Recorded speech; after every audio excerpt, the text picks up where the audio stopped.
ഞാൻ യഥാർത്ഥമായി വിശ്വാസവും ഊർമ്മ പുലർത്തുമെന്നും ഇന്ത്യയുടെ പരമാധികാരവും അഖണ്ഡതയും ഞാൻ നിലനിർത്തുമെന്നും ഭയഭക്തി പുരസ്സരം ദൃഢപ്രതിജ്ഞയും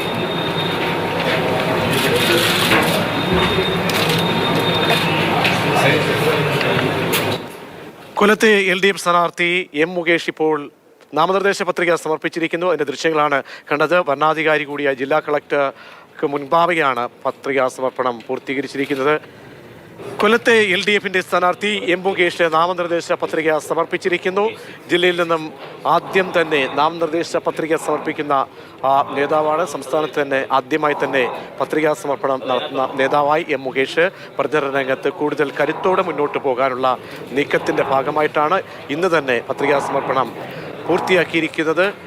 ജില്ലയിൽ നിന്നുള്ള പ്രധാനപ്പെട്ട നേതാക്കൾ, ജില്ലയിൽ നിന്നുള്ള മന്ത്രി, കഴിഞ്ഞ തവണ ലോക്സഭയിലേക്ക് മത്സരിച്ച KN ബാലഗോപാൽ, ഒപ്പം ജില്ലാ CPMന്റെ ജില്ലയിലെ പ്രമുഖ നേതാക്കൾ, CP ജില്ലാ സെക്രട്ടറിയും MLA കൂടിയുമായ PS സുപാൽ, വരദരാജൻ അടക്കം പ്രധാനപ്പെട്ട നേതാക്കൾ, മുൻമന്ത്രി K രാജു ഉൾപ്പെടെ CPയുടെ പ്രധാനപ്പെട്ട നേതാക്കൾ, മറ്റ് ജനപ്രതിനിധികൾ, ജില്ലയിലെ പ്രധാനപ്പെട്ട LDFന്റെ നേതാക്കൾ, ഇവരുടെയൊക്കെ തന്നെ സാന്നിധ്യത്തിൽ പ്രകടനമായി എത്തിയാണിപ്പോൾ പത്രികാ സമർപ്പണം പൂർത്തീകരിച്ചിരിക്കുന്നത് M മുകേഷ്.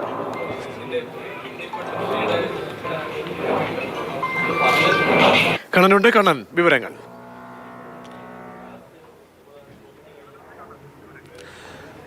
പ്രജീഷ്, ഇപ്പോൾ കൊല്ലത്തെ LDF സ്ഥാനാർത്ഥി M മുകേഷ് കൊല്ലം ജില്ലാ കളക്ടർ N ദേവിദാസിന് മുന്നിൽ ഇപ്പോൾ പത്രിക സമർപ്പിച്ചിരിക്കുന്നു. 2 സെറ്റ് പത്രികയാണ് അദ്ദേഹം സമർപ്പിച്ചത്. ഡമ്മി സ്ഥാനാർത്ഥിയായി DYFIയുടെ സംസ്ഥാന ട്രഷറർ RS അരുൺബാബുവിൻ്റെ പേരിൽ കൂടി ഒരു പത്രിക സമർപ്പിച്ചിട്ടുണ്ട്. അങ്ങനെ 2 സെറ്റ് പത്രിക ഇപ്പോൾ സമർപ്പിച്ചിരിക്കുന്നു.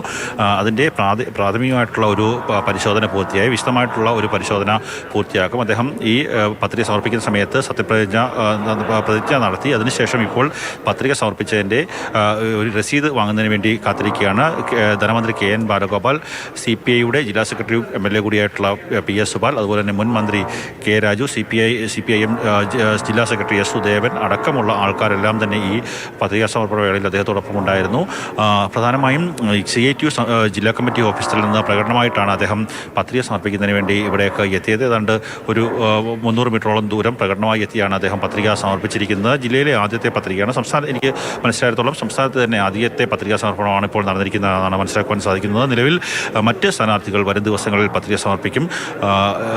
വലിയ വിജയപ്രതീക്ഷയോടുകൂടി തന്നെയാണ് തുടക്കത്തിൽ മുതൽ തന്നെ LDF ഇവിടെ M മുകേഷിനെ സ്ഥാനാർത്ഥിയാക്കിയത്. തുടക്കത്തിൽ ഈ ഇലക്ഷൻ പ്രഖ്യാപിക്കുന്നതിന് ആഴ്ചകൾക്ക് മുമ്പ് തന്നെ ജനങ്ങളെ കണ്ട് വോട്ട് തേടുന്ന ഒരു പ്രവർത്തനങ്ങളിലേക്ക് M മുകേഷ് പോയിരുന്നു. ആ ഒരു എഡ്ജ് വരും ദിവസങ്ങളിലും കാത്തു സൂക്ഷിക്കുക എന്ന ലക്ഷ്യത്തോടു കൂടിയാണ് ആദ്യ ദിവസം തന്നെ പത്രിക സമർപ്പിക്കാൻ LDF തീരുമാനിച്ചിരിക്കുന്നത്. ഇനി വരും ദിവസങ്ങളിൽ സ്ഥാനാർത്ഥിയുടെ പര്യടനം, ഒപ്പം തന്നെ സ്വീകരണ പരിപാടികളുമായിരിക്കും നടത്താൻ പോകുന്നത്. ആര്യങ്കാവിൽ നിന്നും ഉള്ള പുല്ലൂർ നിയോജകമണ്ഡലത്തിലെ ആര്യങ്കാവിൽ നിന്നുള്ള ഒരു പര്യടന പരിപാടികൾ നേരത്തെ 2 ദിവസം മുമ്പ് ആരംഭിച്ചിരിക്കുന്നു. ഇനി ചടയമംഗലം, ചാത്തന്നൂർ അടക്കമുള്ള കൊല്ലം, ഇരയൂരം അടക്കമുള്ള സ്ഥലങ്ങളിലാണ് ഇനി പര്യടന പരിപാടികളും സ്വീകരണ പരിപാടികളും നടക്കാൻ പോകുന്നത്. ഇന്ന് ഉച്ചയ്ക്ക് ശേഷം മറ്റ് സ്ഥലങ്ങളിലെ സ്വീകരണ പരിപാടികളിലേക്ക് സ്ഥാനാർത്ഥി പോകും.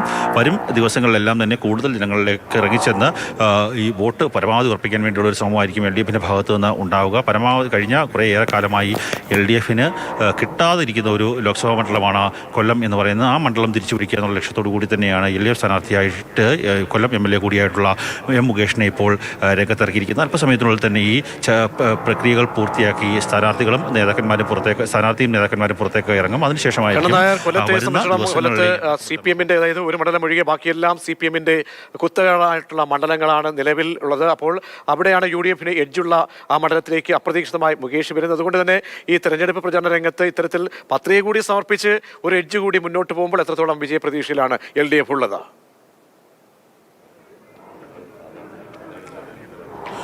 വലിയ വിജയപ്രതീക്ഷയിൽ തന്നെയാണ് LDF ഉള്ളത്. കാര്യം കൊല്ലം ലോക്സഭാ മണ്ഡലം കുറേയേറെ നാളുകളായി P രാജേന്ദ്രന് ശേഷം പിന്നീട് ഒരു തവണ പോലും LDFന് ഒരു MPA ലഭിക്കാത്ത ഒരു മണ്ഡലമാണ്. ഇത്തവണ അതിൻ്റെ മാറ്റം വരുത്തണമെന്നുള്ളത് തന്നെയാണ് പ്രതീക്ഷ. പക്ഷേ UDF സ്ഥാനാർത്ഥി NK പ്രേമേന്ദ്രൻ, ഒപ്പം തന്നെ NDA സ്ഥാനാർത്ഥി കൃഷ്ണകുമാർ, ഇവർ രണ്ടുപേരും പരസ്യപ്രചരണത്തിൽ സജീവമായി തന്നെയുണ്ട്. അവരെ രണ്ടുപേരെയും മറികടന്ന് മുന്നോട്ടെത്തുക എന്നുള്ള ലക്ഷ്യത്തോടു കൂടി തന്നെയാണ് നേരത്തെ തന്നെ ഒരു പത്രികാ സമർപ്പണത്തിലേക്ക് പോയിരിക്കുന്നത്. സ്ഥാനാർത്ഥി നിർണ്ണയം ഇലക്ഷൻ പ്രഖ്യാപിക്കുന്നതിന് ദിവസങ്ങൾക്ക് മുമ്പ് തന്നെ LDF പ്രചാരണം ആരംഭിച്ചിരുന്നു. ആദ്യം തന്നെ LDFും UDFും സ്ഥാനാർത്ഥികൾ പ്രചരണം ആരംഭിച്ച ഒരു മണ്ഡലം കൂടിയാണ് കൊല്ലം. അതുകൊണ്ട് തന്നെ വീറും വാശിയും ഓരോ പ്രാദേശിക തലങ്ങളിലും മൂന്ന് മുന്നണികളും പ്രകടമാക്കുന്നുണ്ട്. അതുകൊണ്ട് തന്നെ വലിയ ആവേശത്തിൽ തന്നെയാണ്, വലിയ പ്രതീക്ഷയിൽ തന്നെയാണ് ഇപ്പോൾ LDF. ശരി, കണ്ണൻ നായരാണ് വിശദ വിവരങ്ങൾ നൽകിയത്. കൊല്ലത്തെ LDFന്റെ സ്ഥാനാർത്ഥി M മുകേഷാണ് ഇപ്പോൾ പത്രിക സമർപ്പിച്ചിരിക്കുന്നത്.